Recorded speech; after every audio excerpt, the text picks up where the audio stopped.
to mask or not to mask, to vaccine or not vaccine, schools tonight.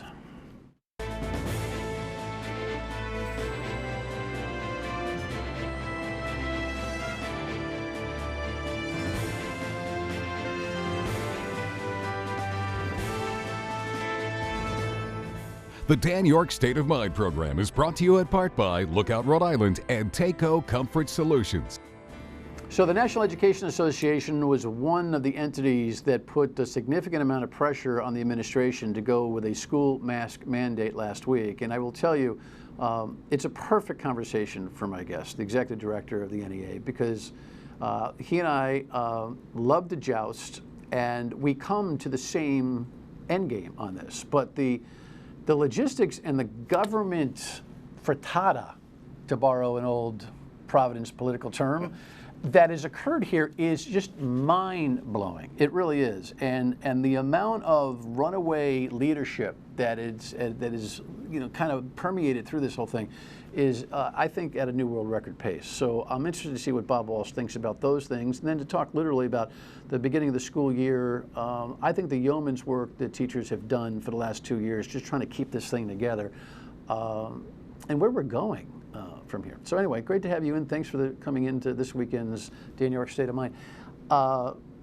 Last weekend we had this storm, and for those in the north, here's a headline from the Valley Breeze. You know, I live in the north. It was kind of like, gee, I'm not sure why I canceled my plans. But if you went to the south, you certainly understood that they had a whole situation, including massive, massive power problems. And you know, it's really interesting. We don't have the television video of this, but the governor, who may not have had, as I wrote in my Valley Breeze column this week, may not have had a Gary weekend, you know, but I think did pretty well. By the way, I should have asked Stacy to grab the URI hat that he was wearing, which I'm sure the PC Friar fans were not very excited about, but hey, it is the state university and he's a fan. I thought he led very well, and I think the EMA work was terrific, and the National Grid response was absolutely competent. Here's the thing, though. It wasn't lost on anybody when a telephone pole literally blew up in front of him when he and Senator Jack Reed were out, you know, touring the line, right? He mentioned something which I think we cannot be lost on, and that is that Rhode Island had approximately 20 times the prorated outages that the Commonwealth did, and 15 times what the Nutmeg State did. So here are our neighbors who are, you know, having problems, but don't suffer like we do. And I don't think that's new news to us. Here's the interesting part. I wonder if Bob has a thought, because he's got a lot of good political acumen on all things. We get really upset about power outages when they're going on, but when they're gone, there's no political juice, there's no constituency, there's no special advocacy group, there's nothing. So McKee's saying, look, I'm going to take on the powers that be, literally, and the PUC, which may be the most inside, inept organization we have in this state, and it regulates the grid. And the arm's length is not long enough between it and the grid. And of course, we get the new company, PPL, coming in, and hopefully they do a real bang-up job on this whole thing. Unless we cry foul 3 months after a power outage and 2 months in front of the next one, there's no political juice for this. The trading, the bartering that goes on at the General Assembly. Can you imagine if there is a joint investment of ratepayers and taxpayers on a big infrastructure, whatever that would be? You think that's going to win the day at the General Assembly? Only if it's late June, the bill is mature, and the power goes out for a week. That's the only way it's going to happen. You know, I'm going to call an audible, Eric, and just ask Bob. He's sitting here anyway. Do you have a thought on that? It's not your bailiwick, but you're smart about this stuff. I always have thoughts about public policy issues. What do you think? In the old days, I was chair of the Water Supply Board in Providence, so I have dealt with the PUC. And another resume item. Another resume item, right on the long list of things. By the way, welcome. It's great to see you. Thank you. It's always good to be here. Did you have a thought? Yeah, I think this one, you know, my joke about the hurricane was it was a Connecticut tourist. It hit South County really hard and then veered and went back home. A lot of tree damage, tropical storm when it hit Rhode Island, a lot of tree damage, some of which probably could have been avoided by maintenance after the last big storm. I'm in the middle, I'm in East Greenwich, so my power went out for about 2 minutes. But they had done a lot of tree work on the main roads there to keep the trees away from the budget issue, wilds. by the way. Well, it is a municipal budget issue, but a lot of the main drags in Rhode Island are still state roads. So there's a state maintenance piece and a municipal piece, and you can literally grid that out, not to make fun of National Grid's name, and say who has responsibility for what and where the work should be done. But some towns used to say, "Heck with it, we're going to take care of it anyway." Well, because they could see the problem. So anyway, there's no political juice for this. No.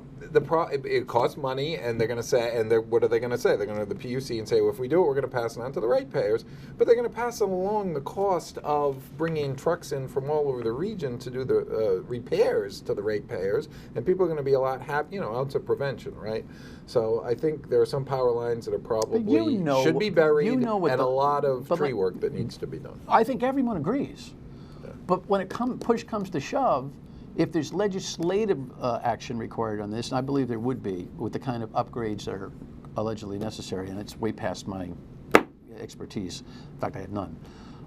I think it's going to be a combination. Could be a big bond, could be a whole. It could be just. I don't think it's just going to be the electric bill resolve. And so, I just don't think. I mean, you know how political momentum moves. Well, unless it's top of mind and front and center, it's not going to. We're not going to see it. We do have House and Senate oversight committees.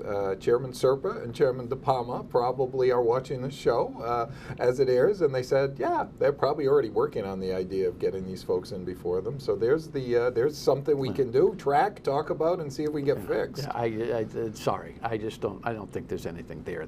There just isn't anything there. Anyway, let me do this. Let's talk about. I'm going to throw another audible at you, Eric. I've just discombobulated the entire show. If you would just play that short piece with Governor McKee when he issued his comment on the masks, please.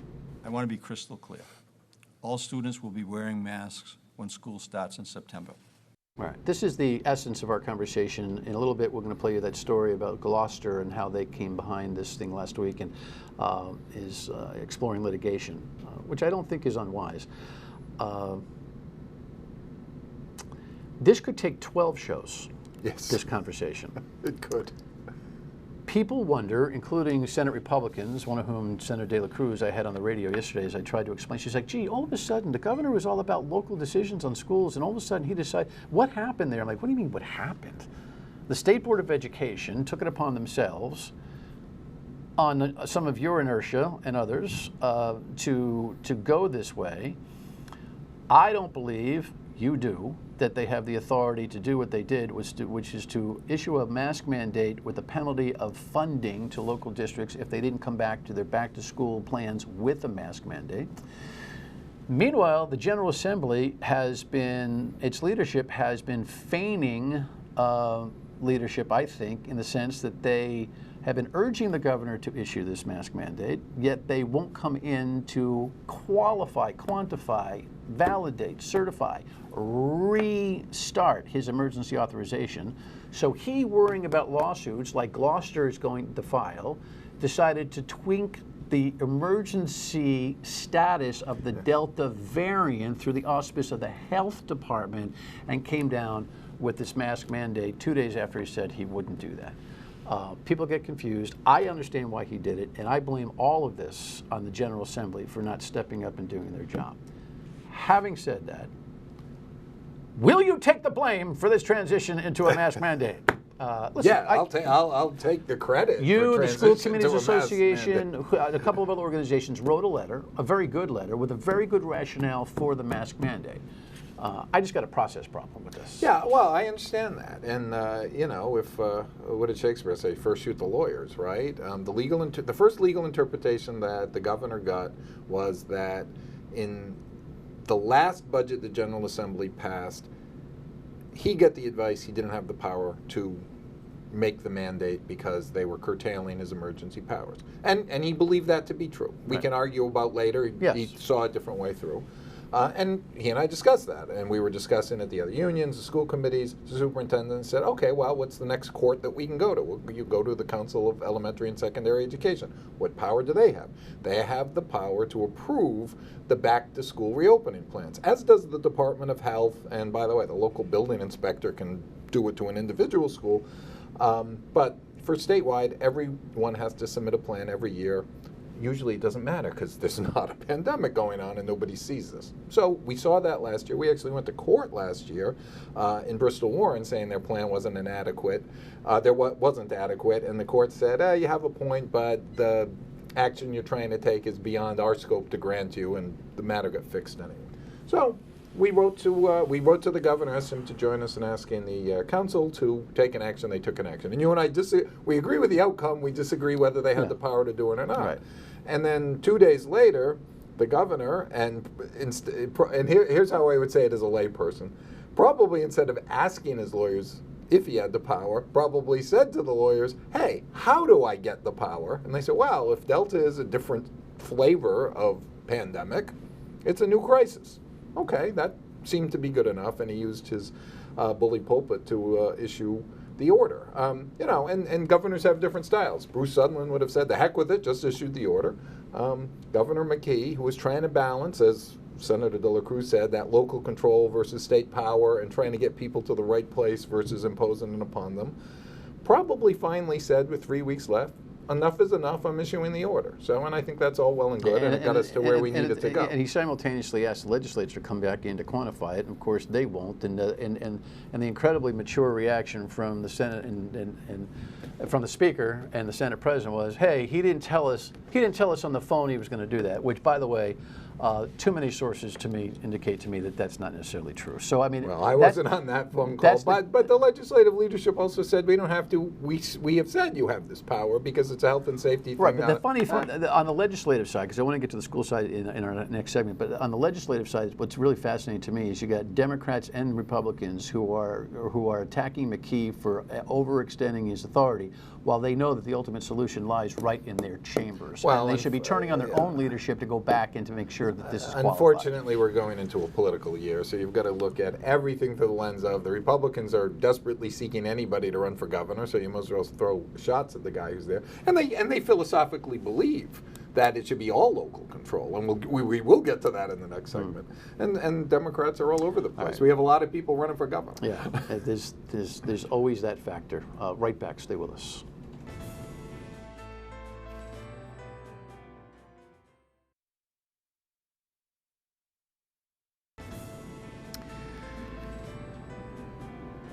So somebody was going to sue. It's Gloucester's turn. Watch. On Monday night, the Gloucester School Committee voted to sue the State Council of Elementary and Secondary Education, stating they do not believe the Education Council has the power to mandate mask wearing in their district. For parents like Alexandra Richards, they believe the decision to mask up should belong to the parents, not a council. I would, but I also think it's on everybody's preference on what they want for their own child and how they feel comfortable going out in the world with everything that's happened. Personally, myself, I feel he's comfortable with his mask on. For Anna Nam, a retired teacher, it's a very tough decision. She believes masking children in school is a must. I think the younger kids probably should, and I know how difficult it is. You know, little kids have colds, they're always sneezing into their masks. It's a very messy situation, but they can't be inoculated, and this Delta variant is far more dangerous, I think. The town did decide to comply with the state policy. John Burlingame, Gloucester School Committee Chairman, releasing the following statement to 12 News. I would just clarify that we made a statement regarding our current mask policy as being optional, changing it to make it mandatory with certain exemptions until RIDOH creates the masking protocol as directed in the governor's order. I know it's uncomfortable, parents hate it, kids hate it, but their health is number one. Well, I appreciate the sensibility of that educator. I will tell you, though, the Gloucester School Committee has every right in the world to challenge, the State Board of Education's move on this, because Bob and I disagree. I don't think it was right, so we'll see. Maybe a judge will take a look at that. And then, you know, tweaking the governor over his emergency status, I would like to see that play out in court, because as you know, I'm sure, no matter what, a judge is going to look at it and always defer to the Department of Health, right? So that's probably where that's going to go. They did the mask mandate with exemptions, religious, medical, and then this thing called conscientious objection. And that's, I said on the radio this week, I said, listen, I get conscientious objection, not go to Vietnam, but I don't understand conscientious objection here. And the idea that, listen, we're not trying to shove it down the parents' throat. They just don't want to be told what to do. Well, you know what? I don't want to be, there's a lot of things I want to be. I don't want to stop at the stop sign sometimes because I'm late, but I have to stop at the stop sign. I mean, What is going on around here? I think it was an unfortunate phrase to say conscientious objectors, because that allows me, normally a liberal, to call them mask dodgers. And Canada's not going to take the mask dodgers as conscientious objectors. You have to have your child under a certain age in a car seat. You have to wear a seat belt no matter who you are riding in a car. As you said, you stop at a stop sign. Yeah, we don't want to be told what to do, but we kind of have this greater commitment as citizens of America, of Rhode Island, and of Gloucester, Rhode Island, that there's a set of rules that we follow for the greater good of public health and safety. And yeah, and as the last clip on the tape showed, nobody likes it. This is oh boy, I get to wear a mask. Right, but here's the alternative. I get to wear a mask so that somebody else doesn't get sick and possibly either die or give that sickness to someone else. That original concept from early on, say spring of last year, when the mask came on us as a culture, still seems to be lost, that the masking actually is more preventative for you than it is for me if I'm wearing it. That seems to be something that people check off. But even from just a practical point of view, that the committee would say, listen, well, they're not giving parents the option, they're just not telling them that they have to. You know, most of them will. Look, there are degrees of success, and let's not kid ourselves. I'm not going to stand on my head and say masks will absolutely stop the Delta variant from coming into the schools. We know that it's a mitigating factor, that it's not an absolute. But if everyone is not on board, the plan is faulty. Right, it doesn't work. That a parent thinks they have the option.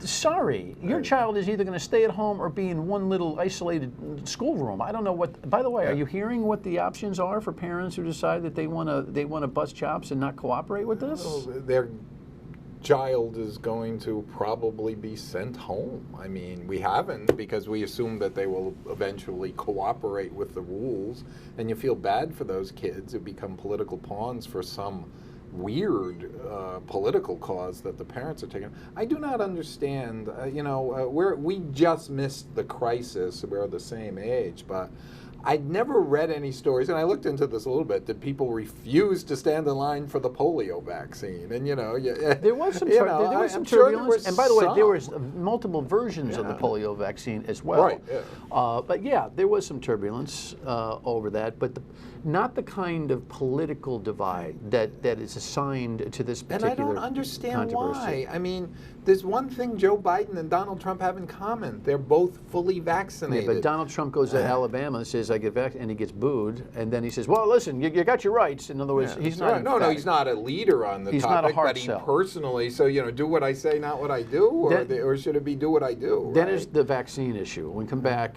the NEA, I'm sure, is going to have to weigh in on this, what they're thinking about next.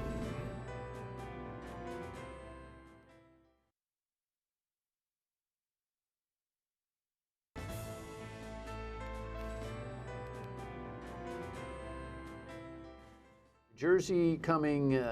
This is fascinating. By the way, as we tape the show on Thursday, the entertainment facilities in the region just decided to go with a vaccination card mandate. In other words, a vaccine passport to get into PPAC and in other venues. So it's coming. We hate it. Just because you advocate for it doesn't mean you like it. Hello. Give me a quickie. Where are the two major teacher unions going to be, yours specifically, the NEA, on vaccine mandate conversations in the state? I think if there's a vaccine mandate, we're going to support it and encourage all our members to get vaccinated. We have school nurse teachers, because they are healthcare workers, who are required to get vaccinated by October 1st. Some are resistant, just like you see some of the healthcare workers protesting.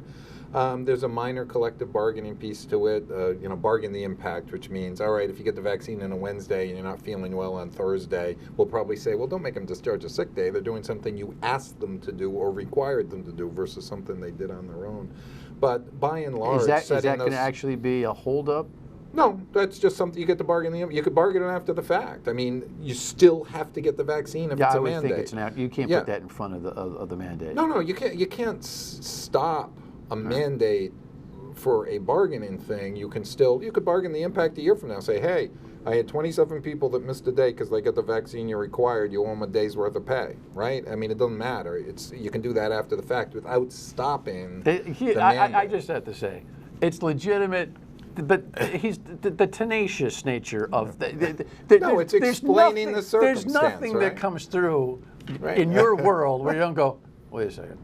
Well, that's our job, right? But That's true. what's the bigger issue? The bigger issue is if they make a mandate. Now, 90% of our folks, according to the government in Rhode Island tracking it, are already vaccinated, so tell me, I think that's will true. you, though, do you see yourself getting aggressive, a la what you did with the masks, and writing an entire narrative and really, really lobbying, so to speak, the powers that be to go this way? Or are you going to sit back and wait to see if it happens and cooperate? There's a difference between the two. I think that Larry Pirtles, our statewide president, and I have already said in our internal communications we would support a mandate. We have not lobbied for a mandate.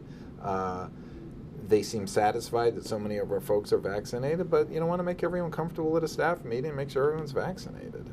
Again, the same. There aren't that many religions that would say you get an exception, and there are a few underlying health conditions where you need an exception, but together, that's what, 1%. So if we can get it from 90 to 99% of our folks vaccinated if a mandate comes down, I think that's a great outcome. And then it's going to make it easier. I mean, vaccination is the gold standard. Masking is below vaccination. If you get everybody vaccinated, and when it gets approved for all students, if you get everyone vaccinated, we're not going to need masks, we're not going to need distancing, we're not going to need anything. You and I have no credibility in this category, but you might as well make a prediction. Entire school year masked up? You think we'll see a break before the end This of the is school a tricky one because I have read 30 more seconds. than in 30 seconds, depends on the new variants. Delta variant wins because it overwhelms the system. Other variants sneak in because they get around existing defenses. Worst case scenario, Delta and one of these other things combine together and you've got a very virulent strain. Then we're going to be in trouble for the year and we're going to have all these precautions. We get everyone vaccinated en masse and we stop the spread, we could have a great Christmas. So time will tell. I'm rooting for the good outcome, but everybody who is vaccinated and masked helps stop the bad outcome. It just feels so simple. It really is. It just feels so simple. Thank you, my friend. Appreciate it. Final word, and we come back. Stay with us.